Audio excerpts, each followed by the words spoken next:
of Dr Okwun Ojah and the Narrabri Shire Libraries, I would like to warmly welcome you all here this afternoon for the launch of Dr Ojah's debut novel, It Never Rains, It Pours. It was a bit difficult going to medical school, struggling to read medicine, and probably harboring ambitions that you may never ever be able to achieve in your lifetime.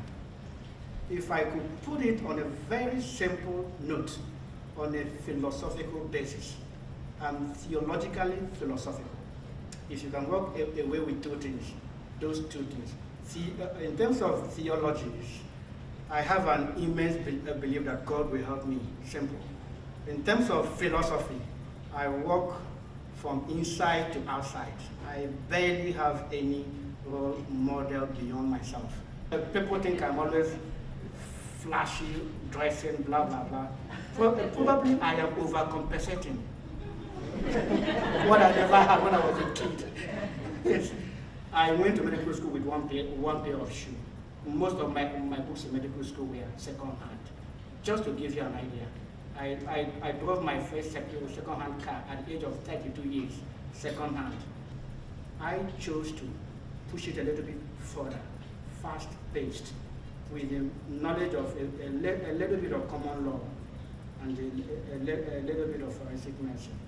So that is how the novel, the storyline, the characters began to develop. The title of the novel is The Driving Force. If you read the novel, you see that comment, it never rained, it poured, was made at the last bit of the novel. Because I wanted to use the novel to drive some knowledge. There's a bit of some forensic medicine there. I tried to deviate from romantic novel. I chose to do that because it doesn't sit well with me. So you read, you will write what you can read yourself. And all my patients were just on my back. One of them even said, Dr. Ojah, do you mind just to make sure that that book is out before I die?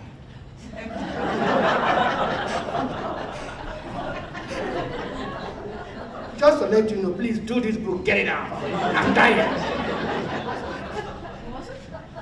Just keep me alive, baby. Do the book immediately. Thank you, everybody, for attending my book launch, please. One thing that the introduction of Dr. Ojah omitted that I want to add is that he plays very good table tennis or ping pong. I've been devising a plan to beat him at that game. So I think probably I'll stay tonight and then we'll have a contest tomorrow. So talent is cheaper than table salt. What separates talented individuals from the successful is lots of hard work. And I am not underestimating the hard work you put in making this, to make this novel come to fruition. A new vision of Africa, something different to the David Livingstone and the history that Europeans can get on. It challenges us at many levels. It goes well beyond the ethics, the law, the medicine that are in it all the way through. It gives us a view of Africa that you won't find in many other places. And it really intrigued me. So I'm delighted to recommend it to you. Read it and feel a pulse of Africa. It has been a childhood dream to write a novel. So in a very simple language, unfinished business with childhood. I'm a Nigerian-born doctor. I was initially in South Africa and Botswana. I worked in the diamond mine company. Then I was head of the emergency department. I worked there for 3 to 4 years. Then from there, I moved to Australia in year 2000.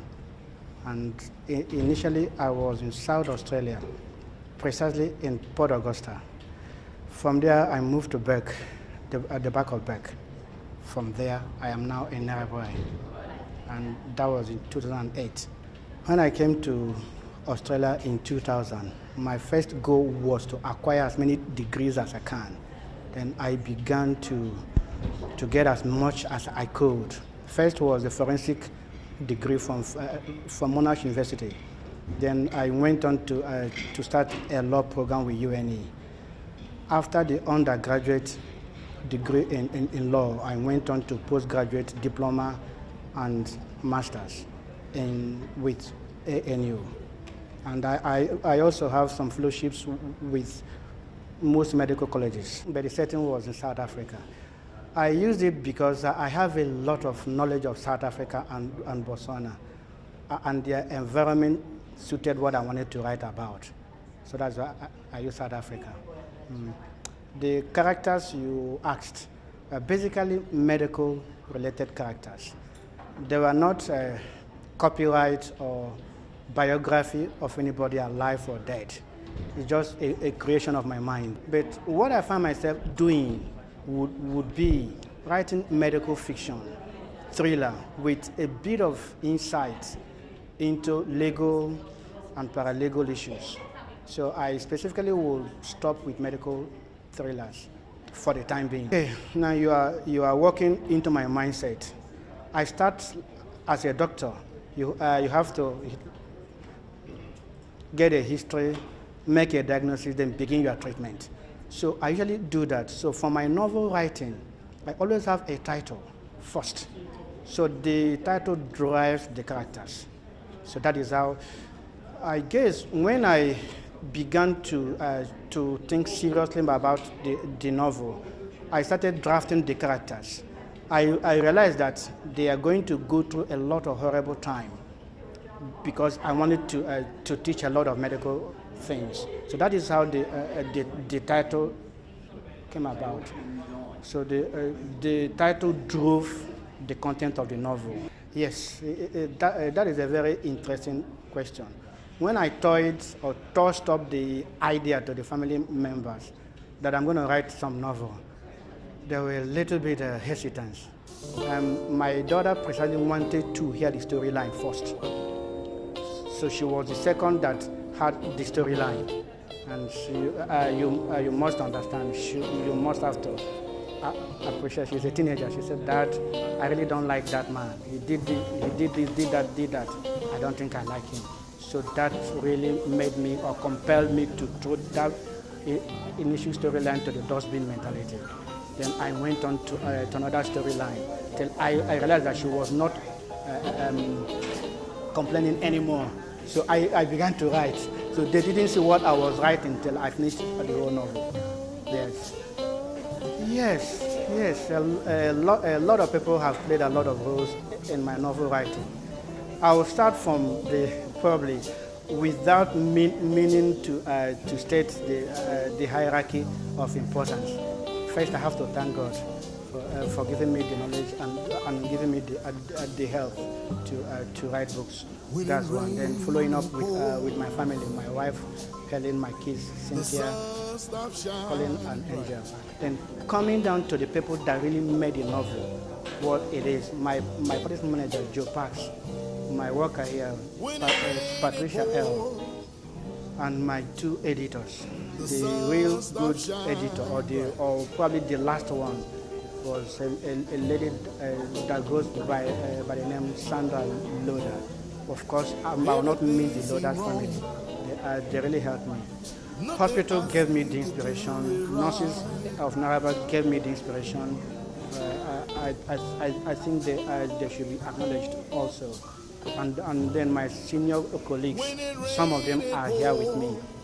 Of course, much more importantly, some of my patients, one of whom is working in Thailand. Thank you.